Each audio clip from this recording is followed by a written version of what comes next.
anak puyuh batu hias. Nampaknya ada yang baru netas dari inkubator. Coba kita lihat, ada 2 ekor baru netas dia. Ini dari mungkin sudah dari 18 hari yang lalu kurang lebih. Atas 2 ekor. Coba kita cek dulu apakah benar 2 ekor yang atas. Kita cek satu-satu. Iya, nampaknya 2 ekor.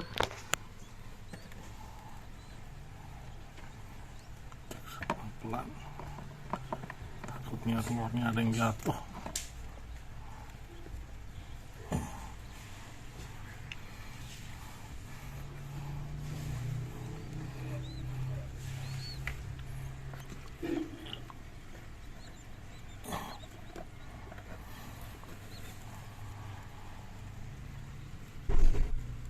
Oh, yang atas ada 3. Ternyata kelihatan ini. Suhu kelembapan 80, masih aman.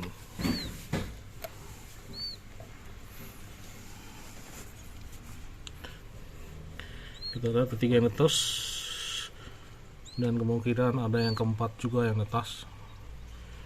Ini kalau kayak begini kita biarkan dulu ya, jangan langsung kita ambil karena kan bulunya masih basah.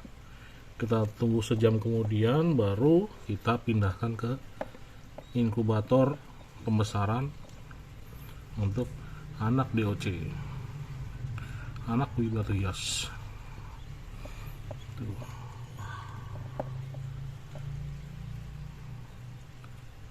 Ini yang membuat peternak merasa bahagia melihat ada telur yang ditetaskan itu menetas meskipun lewat mesin tetas, karena nggak semua telur juga bisa menetas. Meskipun kita sudah berusaha mencoba, semua itu tergantung pada faktor X, itu faktor kualitas embrio.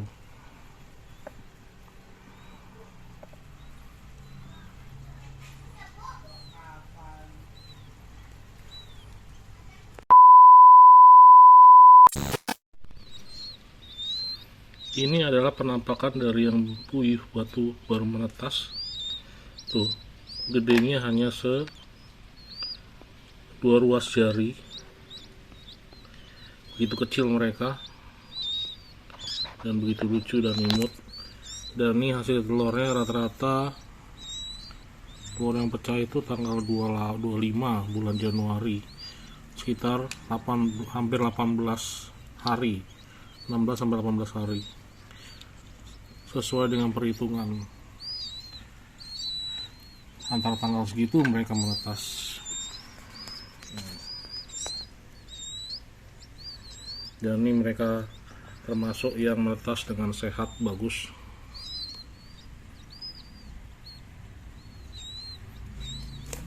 Ada juga yang sedang berusaha untuk menetas.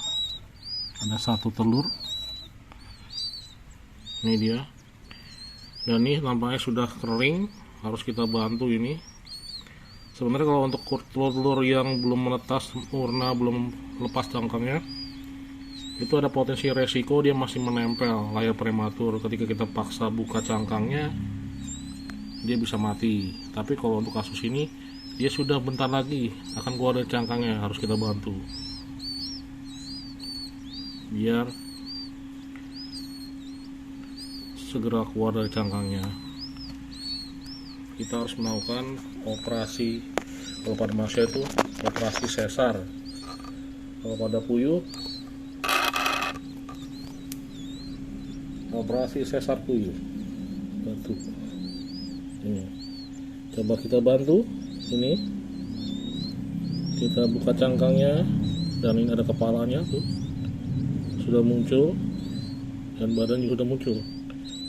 Nah, ini cikal bakal puyuh tuxedo, ini tuxedo hitam, dan tanggal 25 bulan 1.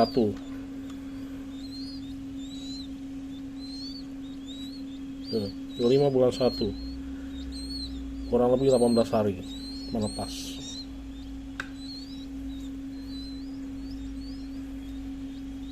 Nah, yang baru kita bantu ini kita diamkan dulu supaya dia beradaptasi dengan lingkungannya dan supaya kulitnya kering dulu. Kita akan taruh lagi di dalam penetasan biar kulitnya kering dulu. Untuk yang sudah menetas ini nanti kita pindahkan ke dalam inkubator. Pertama kita ajarkan dulu untuk minum karena mereka baru menetas, dehidrasi, butuh air.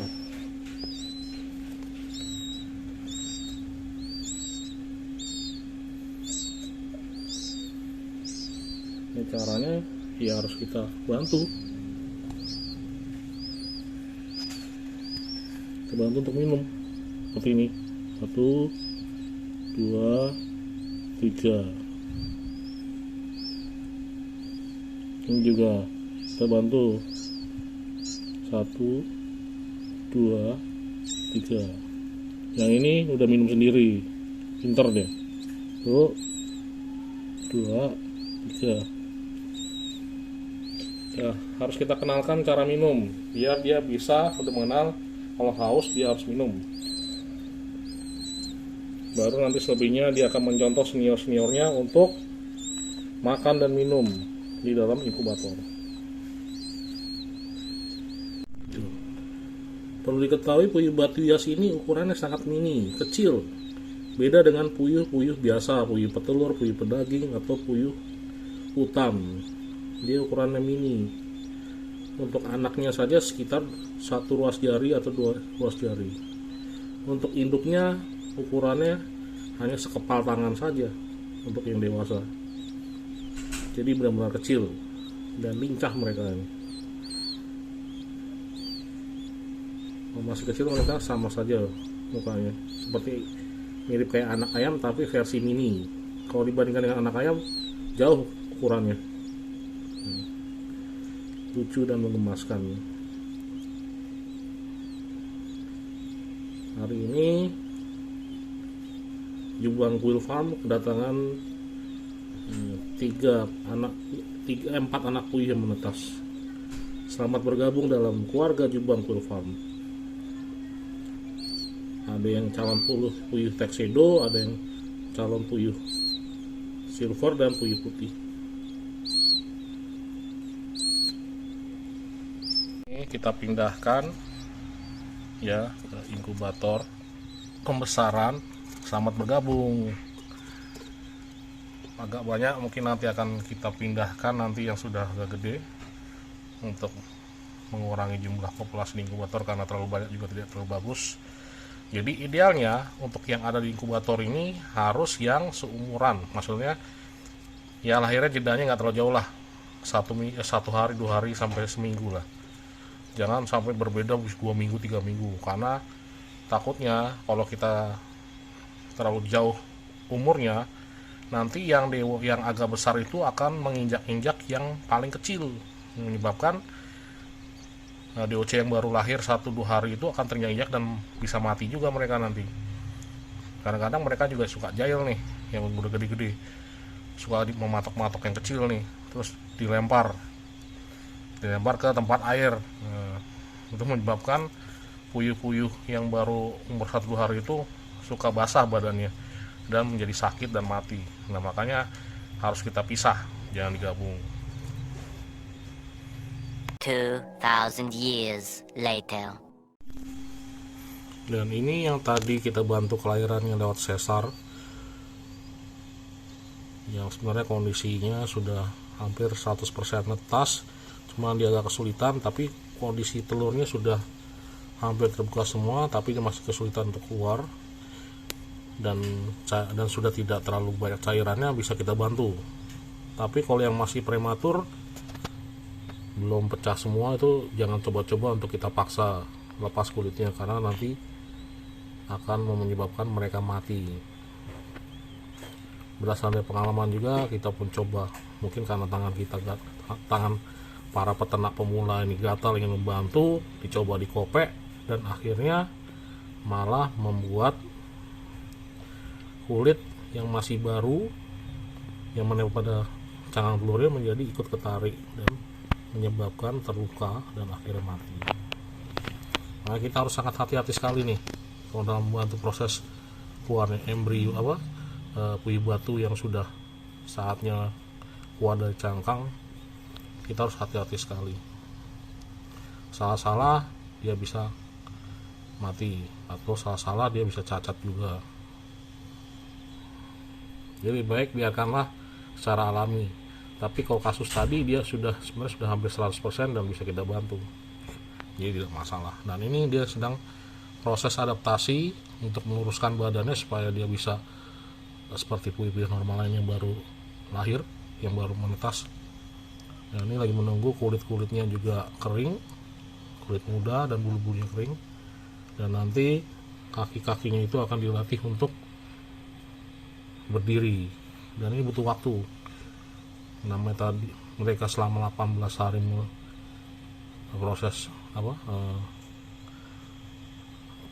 proses penetasan telur 18 hari, dimana mereka itu meringkuk di dalam telur. Jadi butuh waktu untuk meluruskan badan supaya mereka bisa nanti berdiri dengan sempurna. Ibarat kata kalau manusia itu kan untuk proses untuk berjalan. Nah, cuman kalau untuk puyuh ini istimewa, 1 hari udah langsung berjalan mereka.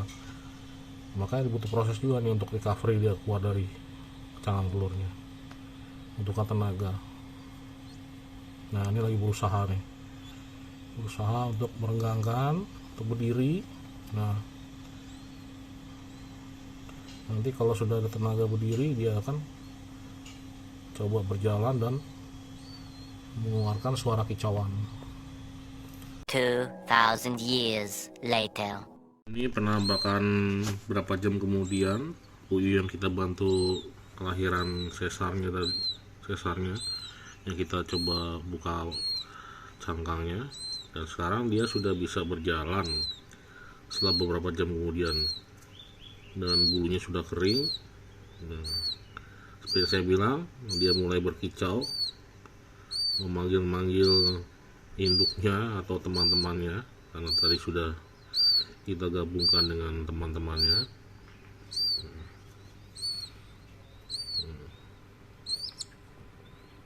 Begitu sehat ya, bulunya sudah kering, begitu sehat, dan sudah mulai belajar makan dan minum, karena dia belajar dari teman-temannya dan juga dari seniornya. Demikianlah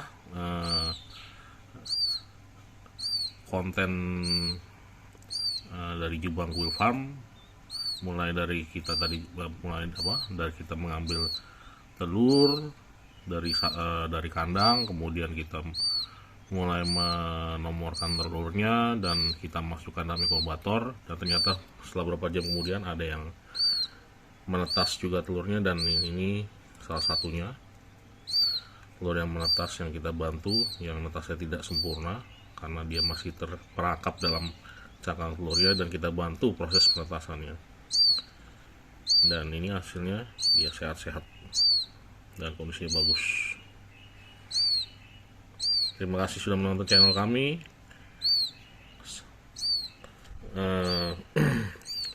Sampai jumpa lagi dalam acara channel kami lainnya di Jubang Quail Farm.